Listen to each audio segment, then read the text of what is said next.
So again, I'd like to welcome everyone to the Equity Professionals Knowledge Series. And I want to give everyone a few technical instructions, because today we're hoping to spend quite a bit of time having the opportunity to have discussion with everyone. So I'm going to pick on someone here. Let's see. Lori Tony. I see your name on the participants list. What I'd like to ask you to do, if you would, is at the top of your screen, I see Lori's going to type me a chat. At the top of your screen, you'll see a person with their hand raised. Could you just click on that for me, please? Thanks, Mary. Raise your hand. How about Lori? Lori, can you raise your hand?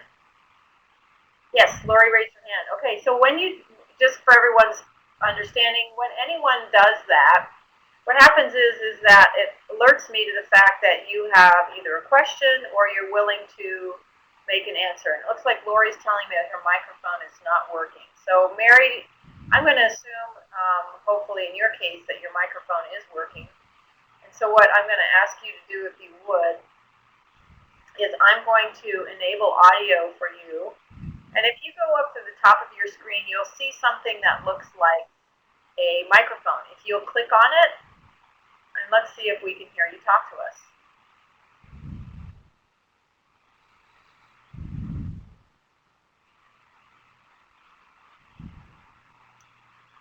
So Mary, if you're having difficulty with this, then you should probably send me a little chat. And you'll need to be sure that when you click on your microphone, for example, it might ask you to enable it or to allow it, so make sure that you do that.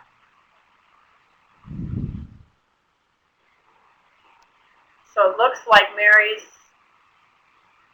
says, I'm fine, but I can't hear you, Mary. I want to be able to hear you. Can you click on the microphone at the top of the screen?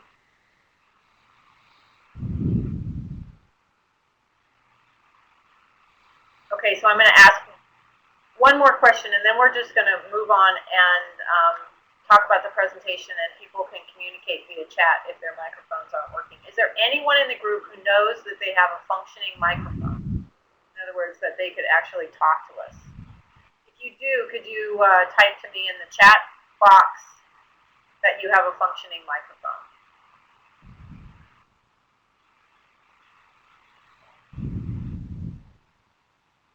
Norma. I see that Norma's typing to me, so maybe she's telling me she has a microphone that works.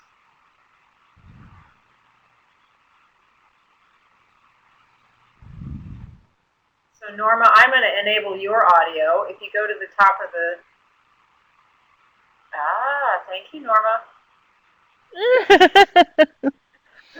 They're vacuuming your office. Can you click on the microphone button on the top of your screen? And you'll notice Elizabeth also has given us some instructions so that maybe we can get people to use their microphones. Hi, Mimi. I hear it vacuuming that. Is this Norma? Yes. Hi, Norma. It shows that you can hear me. Okay. You have to also click on the little box that says allow. Good. Thank you. I'm glad that your microphone's working. So I'm going to disable your microphone so we don't have to listen to the vacuum. But if you can talk with us verbally, great. Otherwise, if anyone's having any microphone issues, you can also just send the information via the chat function. So at this point, I'm going to go ahead and pass the baton on to my co-presenter, or I should say to the presenter of today's webinar, Barb Bitters. Most of you, if not all of you, know Barb as the former Assistant Director of Career and Technical Education team at the Wisconsin Department of Public Instruction. And she was also the Equity Mission Team Director, the Sex Equity Administrator, former Sex Equity Coordinator. Done lots of things for the last, from 1978 to 2012, and we're lucky to have her fabulous expertise for today's webinar. So, Barb, thank you very much. Can you hear me? Yep. Great. I am so happy to be joining you from the North Woods of Wisconsin, thanks to Nicolet College having a spot for me to to connect with you all. And this is going to be a very different webinar than the last one where I mostly talked. And I'm going to talk a little bit to get us started about what we know about the role of equity coordinators. And then we have 3 questions that we are going to ask each of you to reflect on and volunteer answers for. And your comments and questions will be the source of our discussion. So without further ado, I just want to do a little background. There's a reminder slide here and at the end that we are in the second of 4 workshops on the Equity Professionals Knowledge Series. And the additional dates coming up are October 25th and December 13th. The agenda today is I want to talk through with you what we know about the responsibilities of the Perkins Equity Professionals. And there's basically 3 ways we know things about those responsibilities. One is the Perkins direct and indirect requirements. A second way is through the NAEP surveys that have been done just about every 2 years with the coordinators. And then I did an analysis of a few jobs people submitted. And then here are the 3 questions that we're going to ask you to share with us. And we think we're going to go one at a time. So we'll come around and ask, what are the greatest challenges in the responsibilities and roles that you have? What are the most rewarding responsibilities and roles? And finally, just what are questions?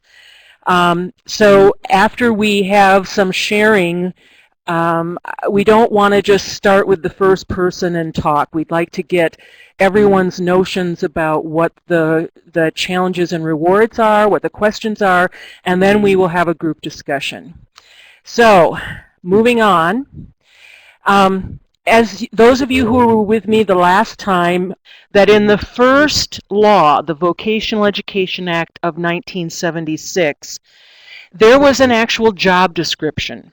It had 10 functions. And the current Perkins does not have that nice job description so that we know exactly what we're supposed to do. In this Perkins, as with the last few, it's more a direct and indirect notion of requirements.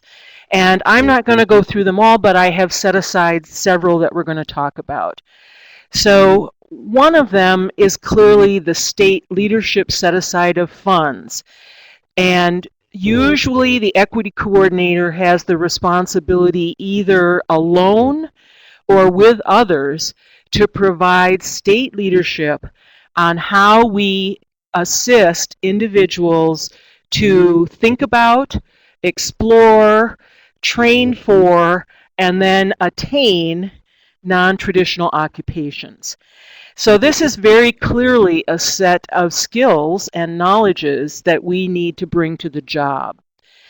In terms of the required use of funds in state leadership dollars, now there's no dollar amount, but it is a required use of funds that people would spend money at the local level to assist special populations, including those who are entering in to non-traditional fields and to STEM fields.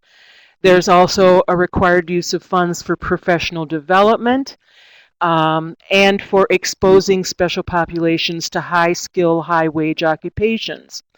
So again, often it falls to the equity professional to provide leadership to these local schools or consortium on how to attract, retain, and place special pops and those specifically seeking non-traditional occupations.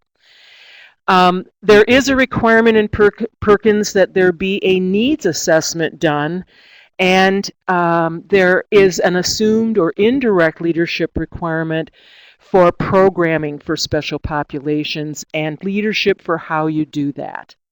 So all of this is sort of, there are state leadership responsibilities that are implied very clearly in the Perkins Act.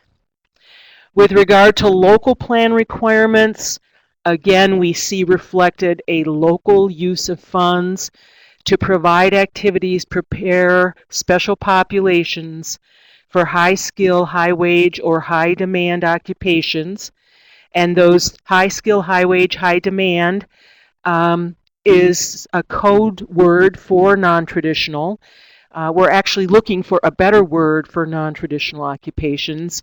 If anyone has coined that, please let us know.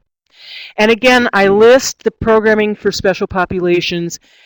We should not assume that every special population has the same issues, the same needs for support services, the same needs for particular programming. However, they do share some of the needs, and that is generally indicated by the fact that they don't participate in equitable numbers to their population in all programs, or if they do participate, they have different outcomes or performance or achievement gaps. So again, it's implied that we provide some kind of leadership and assistance to locals who are working on these important issues with their own Perkins dollars.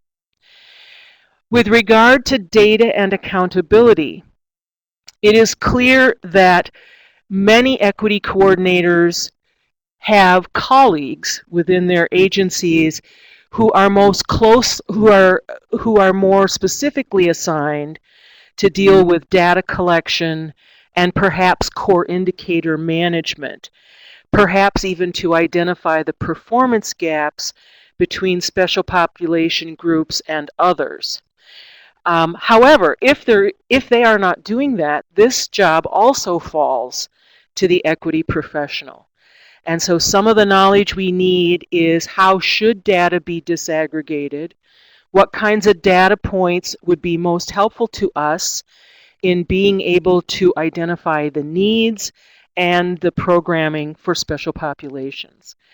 With regard to the core indicator management, again, I don't want to assume that every coordinator has this as a part of their responsibilities, but in my experience, even if someone else is doing it, you need to be in close conversation with them because they may not have the knowledge and expertise that you do about non-traditional participation and completion. And as you recall, there are the same two core indicators, but one is secondary and one is post-secondary. New with this Perkins, and in somewhat fashion following No Child Left Behind, is getting people to actually look at the outcomes, the performance outcomes. And we are supposed to be highlighting when students with limited English proficiency have a different performance outcome in our programs than students who are not English language learners. And this is a fairly new responsibility, and so people are just developing the ways in which they can do that. Moving along, I think that in general people recognize that the equity coordinators are looked to provide strategies, including professional development and technical assistance to better serve special populations. And if those core indicators are not being met, we will be looked to for that part of the local improvement plan that must address those performance gaps. So that is a very quick overview of what I think Perkins actually requires.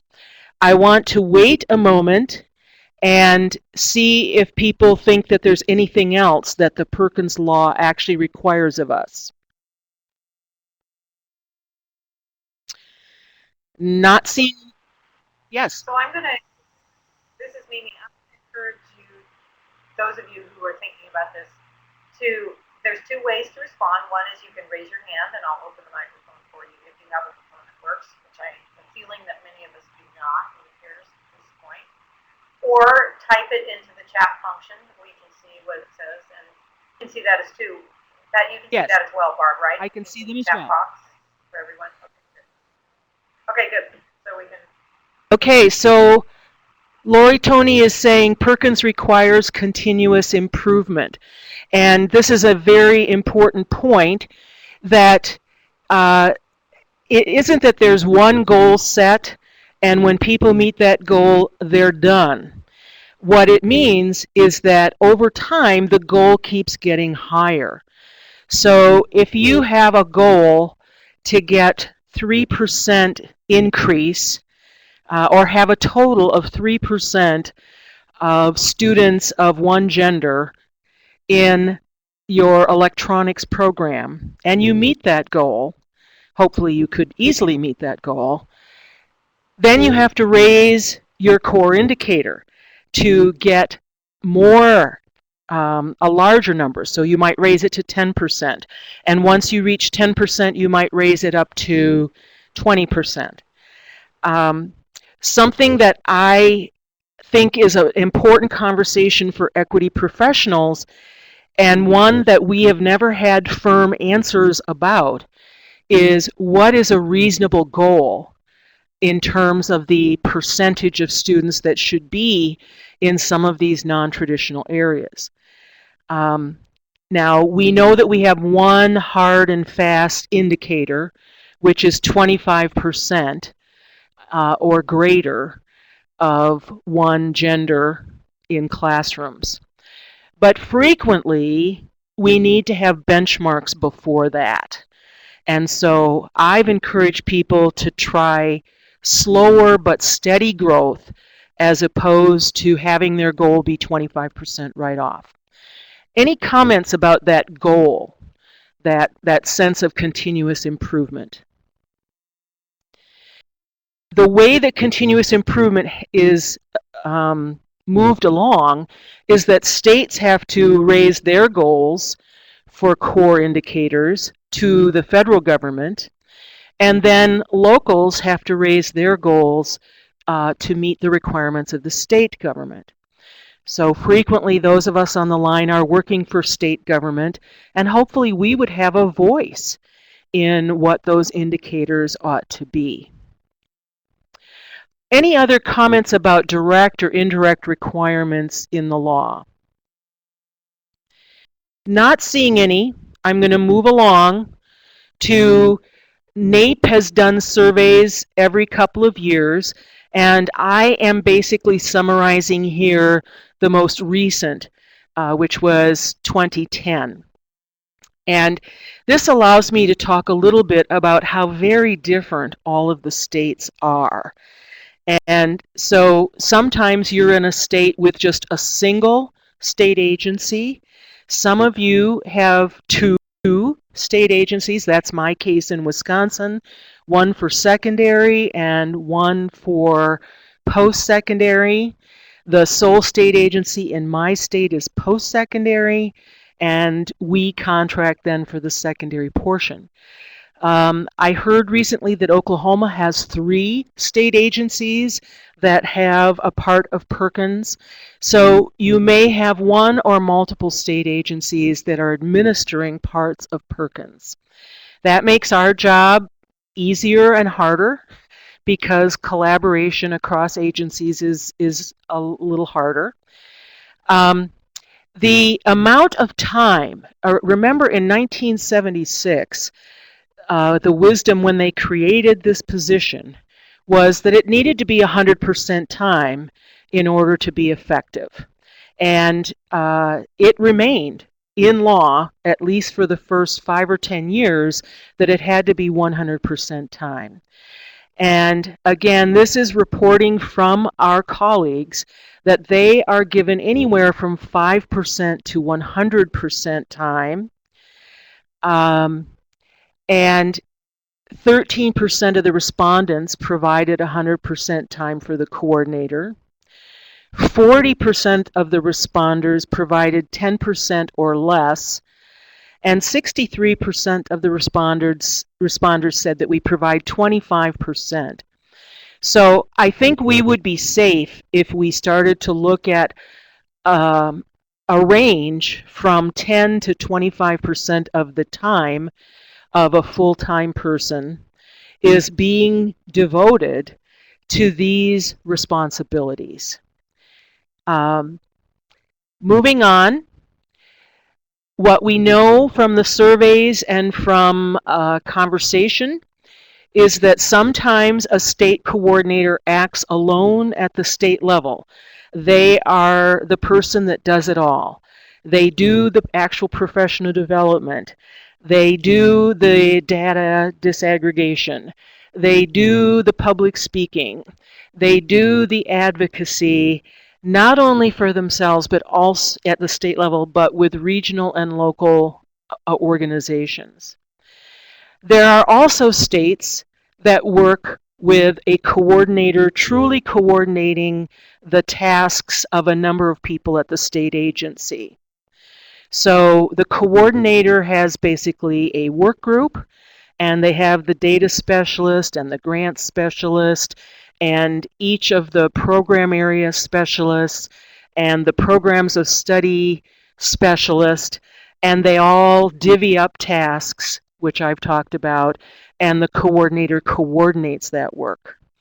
Another great model out there is that the state agency has a coordinator, but they may not be full-time, and they contract their leadership and technical assistance responsibilities to a provider.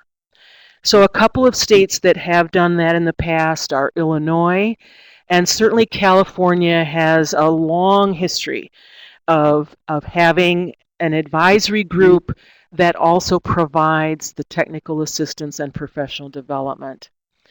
And finally, there's the model where the state basically contracts the whole thing to a provider, and it is funded through a competitive grant, but the coordinator, him or herself, spends very little time delivering the services.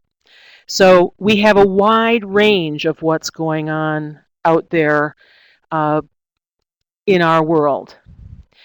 In terms of how do people do their work, they spread their influence and they weave a concern for special populations through their leadership in all state administration and state leadership events or processes. They provide technical assistance on the special POPs. They have competitive grants or mini grants designed specifically to address those needs. Some of us created a section of the local application that was reviewed by others in my group, but it clearly had a number of requirements for special populations that needed to be addressed before an application could be approved. Sometimes people do their work through the accountability, data review, monitoring, and local improvement plans, and they always do their work through professional development opportunities. Something else that we gleaned from the surveys is that the activities, the major activities, tend to be the awarding of mini grants, the sponsoring or co-sponsoring a half day, a full day, a 2-day, a week-long professional development or technical assistance meeting or series of meetings. This used to be much more developing and disseminating resources when we had more money. This happened a lot more than I think it's currently happening.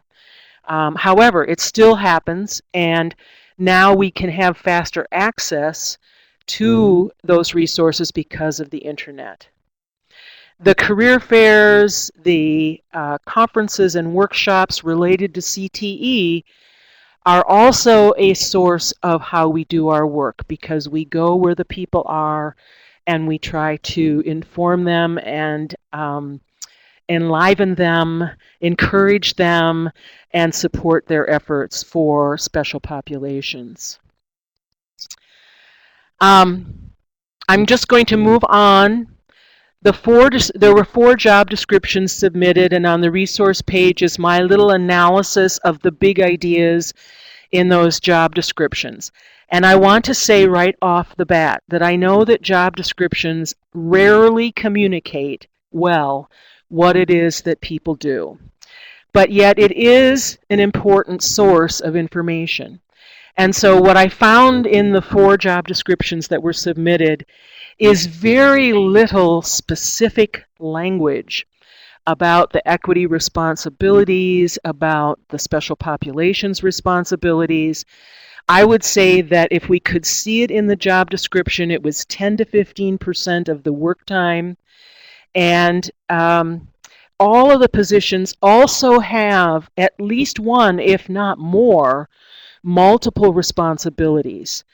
They were responsible for program areas like career guidance in its entirety, or part of a content area, or all of the CTSO, student technical skill achievement some people had. So people are very busy and they have a lot of different things on their plate. In general, state education agencies are leaner than they have been in the past. So in this way, the equity coordinator's role reflects everyone's role of sharing the work much more. Just to summarize, last time I gave you the 10 functions that were in that 1976 law, and I have reproduced them here on this slide on the left-hand side. And the only thing that I wanted to say here is that I think that my roles, when I stopped working a few months ago, were really on the right here, and that they reflect very much pieces of the 10 functions still. And in terms of my own roles, certainly I had been promoted to be an administrator and a supervisor of all of CTE and all of Perkins. And when you are that, you can see a lot more places to infuse equity and special population information. Certainly part of our role from the very beginning has been to be an advocate, a champion for change, and a change agent. And this is not always easy, especially in such a prideful community as CTE is, where people really believe in their good work and their good traditions. And so it's sometimes hard for them to see that more improvement might be necessary. The coordinator, the conductor kind of person who tries to put things in motion and support them but can't do all of the work.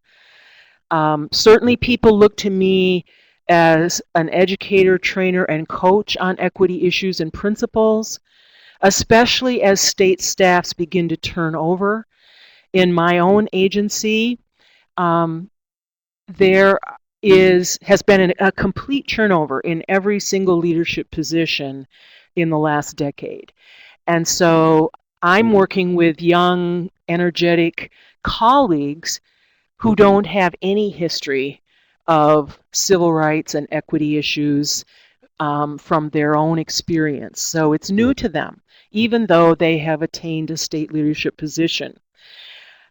This equity weaver, through all the systems, organizations, and programs, this is probably where I spent most of my effort, trying to weave it into what it is that we do every day. And we do a lot every day. I won't read all of those sub things. But finally, to be an expert consultant, to be the one who feels responsible to keep up with the field, to learn new things, and to try to pass those along. So you can see the roots of the 10 functions in everything that I was doing. And when I put all of these things that I was doing up here, I had 10% of my position description to do all of those things. And that is, again, why the weaver concept, the coordinator and weaver concept, is used quite extensively because we don't have as much time as we would like. So I need to move on because I've taken up a fair amount of time. So Mimi, if you would be so kind as to put up a notes page and take notes, I would like participants, and you can all be chatting at the same time. You don't have to wait for someone. please work on the first question, which is, what are the greatest challenges in the role that you have? And you don't have to just have one, but please share what the challenges are.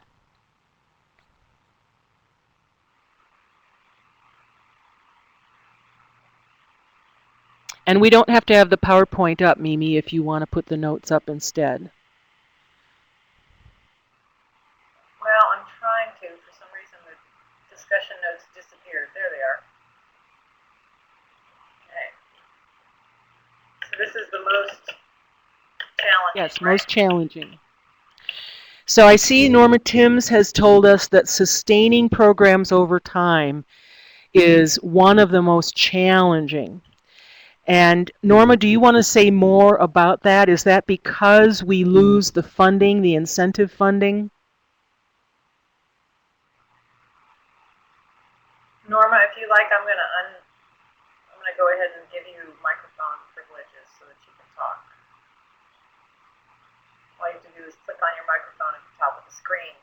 If anyone else would like to say something, just raise your hand, please.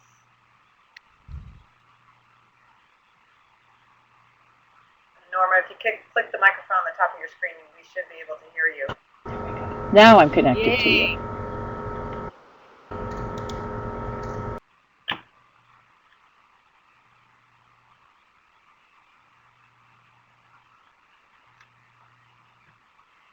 Can't hear you, Norma. You want to try again? There. I think part of the issue is that, with local staff turnover and particularly in our state with downsizing and people who were in leadership positions taking early outs and being moved to other positions, if you do build momentum, it's very, very difficult to maintain that over a long period of time. And when the person leaves, the program, the wheels come off and the whole thing has to be started all over again. I have experienced that very much as well, Norma. And I also know that at least nationally there was a lot more training available in the 70s and early 80s than we have seen. NAEP is in a good position to provide training, but we have to have a system of finding the people that need to know about it. Okay, other folks here. Sherry has said, when publications, resources, programs are created, how do we get teachers in schools to infuse or use them? They often do not see that it is that important to address non-traditional career information. This is an excellent comment or a challenge that happens. And so I don't know if the group has some responses to that, but again, helping people understand why it's important is, and building some champions. What I have tried to do with folks is to say, your work as a lone gun, as the Lone Ranger, will be good work, but it could be so much stronger if you built some champions in your building and in your CTE community and in your business and industry community.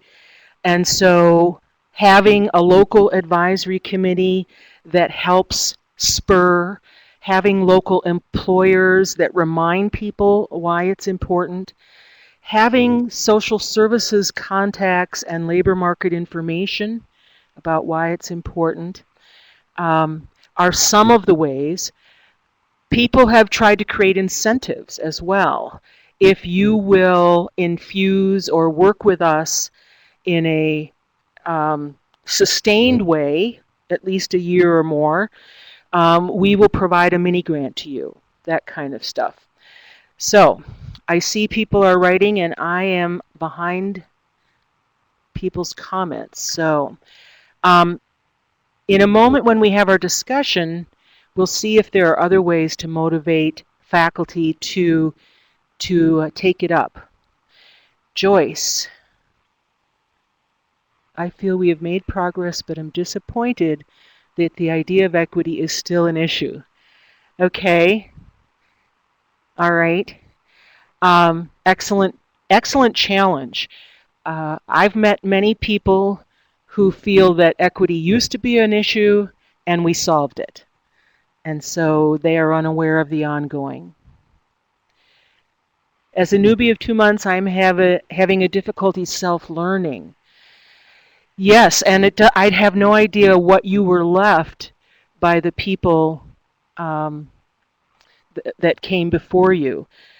When I started, I had one document on my desk the day that I came in 1978, and it was a yellow typed booklet by Amanda Smith from North Carolina. And shortly thereafter, I was able to go to a meeting of all of the state equity coordinators, and the equity coordinators formed a network that shared information.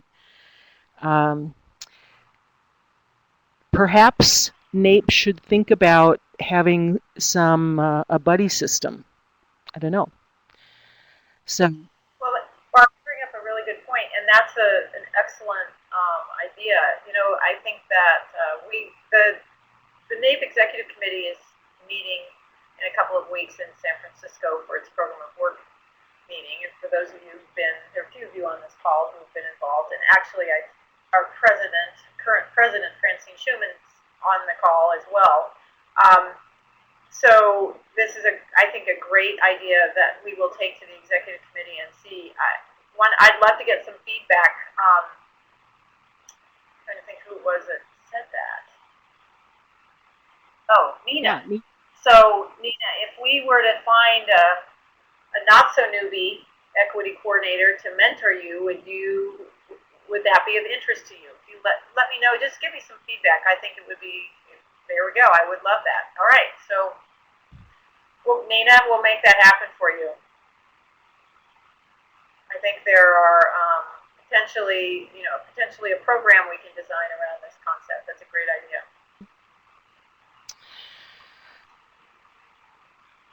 Okay, so I see a couple of other chats going on. Norma brings up the really big one, affecting systemic change. And I do think that CTE has been asked to make systemic change for many years, not just in this area of reaching all special populations and meeting the needs of each and every student that comes our way, but also the incredible changes going on in occupations and skills and the technology related to both learning and working. So yes, CTE has been asked to make systemic changes and has had difficulty sometimes keeping up with that.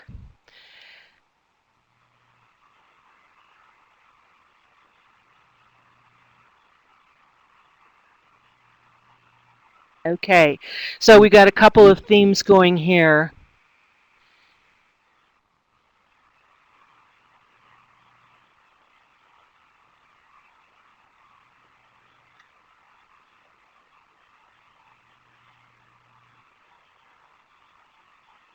Okay, still in the learning process. I too, Dawn, consider that I'm still in the learning process, and I've been doing a lot of stuff for 30 years. This is one of the great rewards, I think, about this area, is that it's a constant learning environment.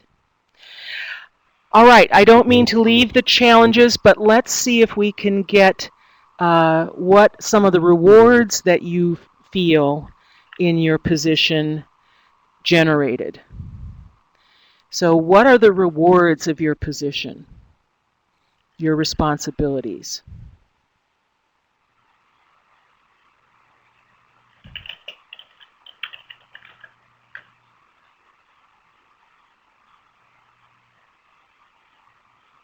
And while people are thinking about that and answering that, I want to bounce back to something Lori Tony said about helping business and industry realize that this is important. Yes.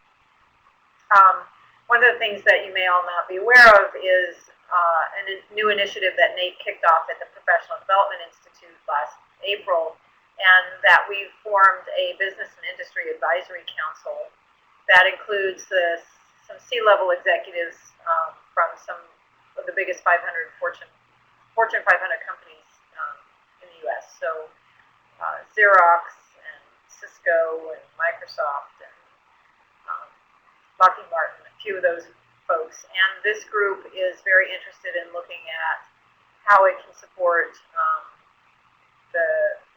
you all and certainly NAEP's mission. So I think we have a meeting coming up in October, and I think that this kind of input is really valuable to let them know that one of the things that happens is oftentimes it's the big companies like them who get this, and it's often the smaller, local, a lot of the small businesses who employ your graduates who don't get it, typically. And Lori, if I'm interpreting what you're saying incorrectly, please don't hesitate to enter something in the chat to straighten me out. But at least that's been my experience when we're working with local educational agencies and we talk with teachers about the work they're doing, that oftentimes this is a barrier that they have difficulty. And so strategies around how to work with business and industry would probably be a great toolkit for us to put together for you all. So with that, if that makes some sense, I look for some feedback about that too, if you can give it to me in the chat function. And again, remember, if you're willing to risk trying to use your microphone, raise your hand. I'd be happy to open up your mic for you.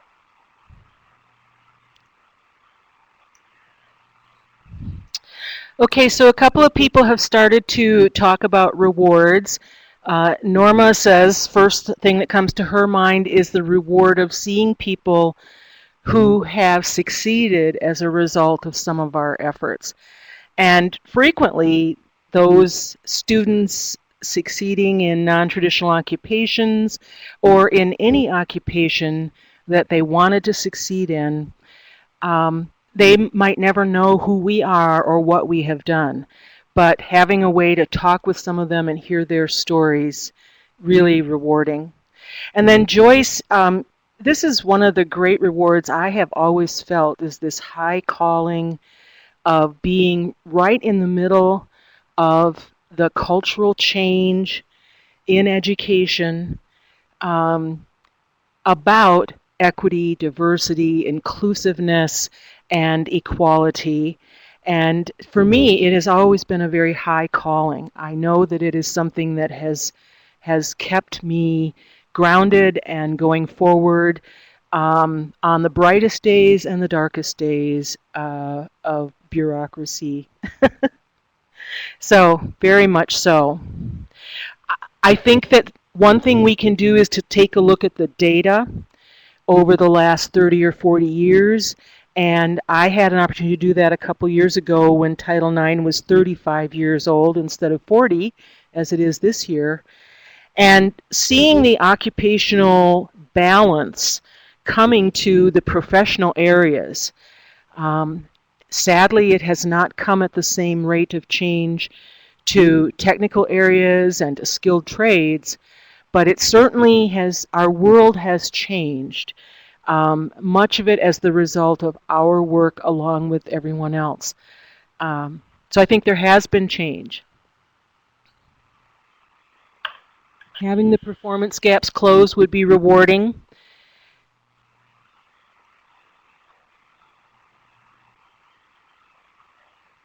You know, I'm going to jump in here for a second, and I have to say that one of the things that we find is when we're doing our program improvement process work with LEAs, that oftentimes when you look at the non-traditional measure as a whole, it feels very sort of overwhelming, and the progress can be really slow.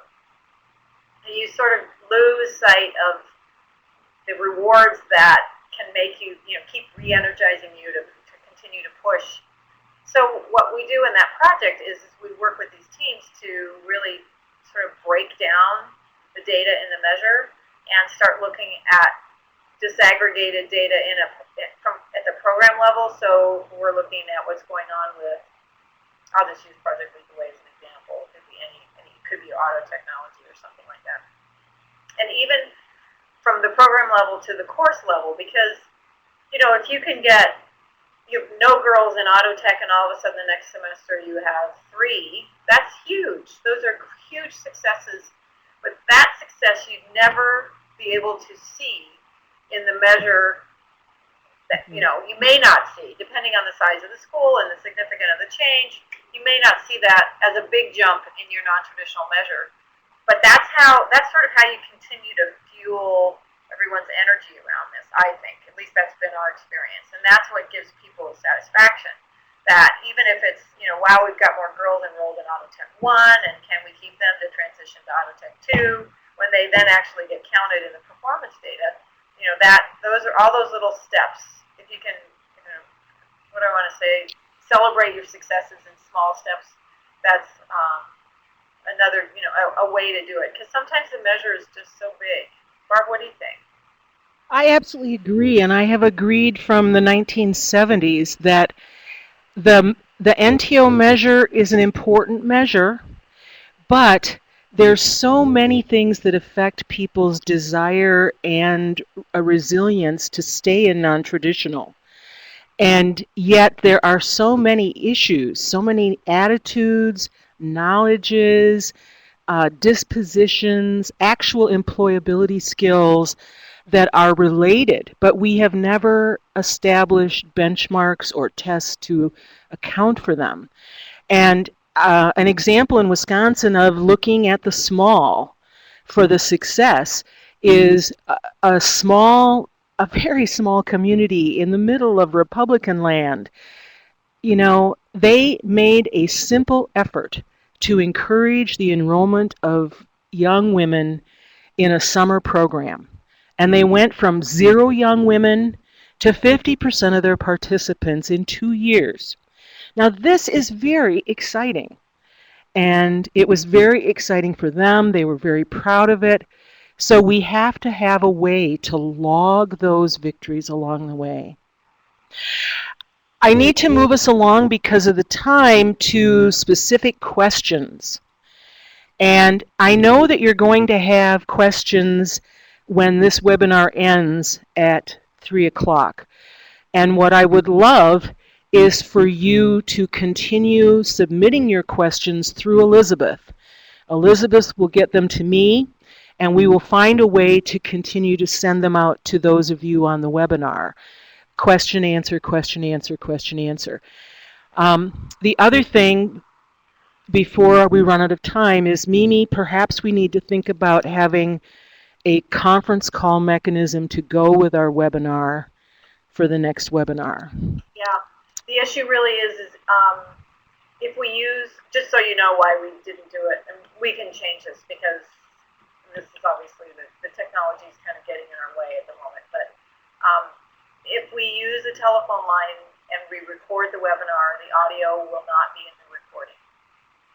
So we'll have to decide if maybe there's some way we could, Barb, that maybe you and I, for example, or the presenters of the webinar can at least, we can use the VoIP, and then just for the discussion part, we can use the telephone line and not necessarily include it. I'll talk to Greg, and maybe we can figure out something. Yeah, let's take a look at that because yeah.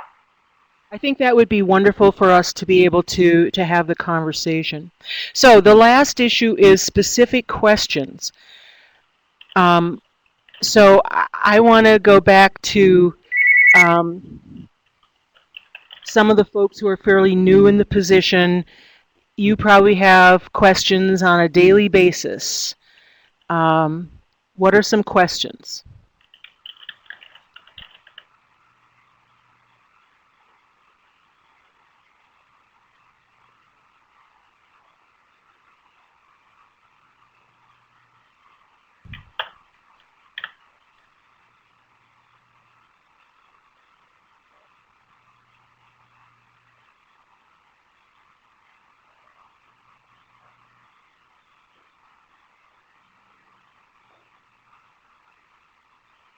You want me to answer this one?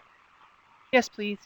So Lori asked, is OVE supporting the non-traditional performance metrics for future Perkins reauthorization? So you may all recall that in April, OVE released a blueprint for sort of their version of the picture. for Perkins reauthorization. And in that blueprint was an emphasis around streamlining the accountability system. And including in their recommendations, although it doesn't say eliminate the non-traditional measure, it mentions 4 measures, which do not include the non-traditional measure as a measure. But it has in it all these other mechanisms around equity. And the thing that's still not clear, and actually we're in the process right now of trying to set up a follow-up meeting from, they did a series of briefings with us prior to the blueprint being released.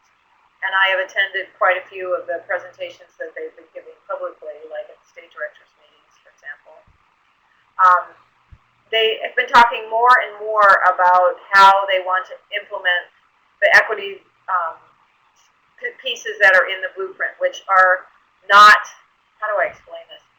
They're not clearly articulated. In other words, they talk about equity, they mention performance gap closing, but they don't talk about, well, what does that mean? How would they operationalize those concepts, et cetera? So they've been sort of beginning to kind of push out there some of those ideas. So, for example, one of the requirements in order to be eligible for Perkins funding is every state who wants to apply for funding has to do an equity audit. And included in their equity audit, beyond just what you do for OCR, would be to do a performance gap analysis of all the special population groups, including race, and they're probably going to add, potentially additional populations to the 6 groups that are in the special population definition, to look at how funding might be targeted in terms of distribution in the state. Because remember, their emphasis is really on pushing the federal dollars to high-quality career and technical education programs through a competitive grant process. It's not an allocated formula-based distribution. It will still be formula-based to the states, but not their idea in the blueprint is that from the states to the locals, it's a competitive grant process. So that's an example. So then the equity audit concept would then have to be passed on to LEAs to be eligible to receive funding as part of your application process. There are lots of other hints that have been sort of flung around out there in public about what this means, the focus of the funding, the use of the funds, et cetera, but the actual accountability other than this performance gap analysis piece is unclear. Well, it's clear that they're not recommending a measure. They want to do it some other way. So the other thing that they've been talking about too is that within the 4 measures that they're suggesting, they're also looking at data disaggregation within each of those measures. And I've even heard, and depending on who says it and where you are, this is why we need to get some clarification about this, that there may be benchmarking at the special population level for each of the 4 measures. So the reality is that if they were to actually suggest such a thing, and some of you may be going, what? It's even more complex and has heavier equity implications than the little measure we've been able to apply over the last 6 years, which is just around non-trad. So that's a very long-winded answer to a very simple question when I could have just said no, but I needed to say that there seems to be lots of other avenues they're looking at besides just the non-trad measure. So, this is Barb. The other thing to remember is that OVE is one player in a dance of 150 players. And so what they are doing is definitely out there promoting ideas, not specifics at the moment. And depending on the outcome of the presidential election, we will see that blueprint get more detailed, or we won't. So it's really critical that we not always base our reason for being on Perkins. There are many excellent indicators out there about why our work is so critical, and they include all of the calls for more STEM workers, period, They include the skills gap and the shortage of the people with the right training for employers. They include the community well-being. So I just want us to know that yes, it's helpful if we have very strong language in the federal policy, but it isn't the only, they aren't the only player. And so at some point, we really need to be concerned with putting forth specific proposals that would benefit our work. And NAEP is involved in that already for the last year. So that's really good. Thank you, NAEP. I see Dale is asking a question about how to get CTSOs to increase participation in special populations. And you would think that this would be a terrific outlet because young people tend to embrace equity concepts and fairness. Because the CTSOs are quasi-private and yet supported by public agencies, I am shocked to find that the national CTSOs do not require that their members report their race, ethnicity, disability, and gender, that they don't do anything with regard to looking at their own data to see where they have representation and where they don't. A couple of CTSOs in my state have done things like create a specific award for an equity leader within the FFA, for instance, and it is a global diversity and US diversity kind of award. So that would be a model of something to do. But I think that including equity and diversity competence as a part of what CTSOs do is a very powerful place to look as well. So thank you for raising that, Dale. I think it's very important. And it's a place that in some ways is way behind. They haven't done some of the things we've been doing in public education for 25 years, collecting the data and looking at who's there and who's not. And then there are these little islands of cool stuff going on.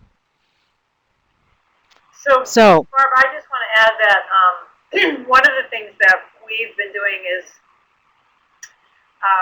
we try to reach out as much as we can to the CTSO organizations. So, for example, Skills USA is a good example of that. We have representation from them excuse me, Skills USA sits on our National Advisory Board. So they often take back resources and information that they can use with both their teachers that they're working with in the field as well as their staff. I've actually conducted an equity training with the Skills USA National Headquarters staff to try to get them to start really thinking about this. That was done just a couple of years ago.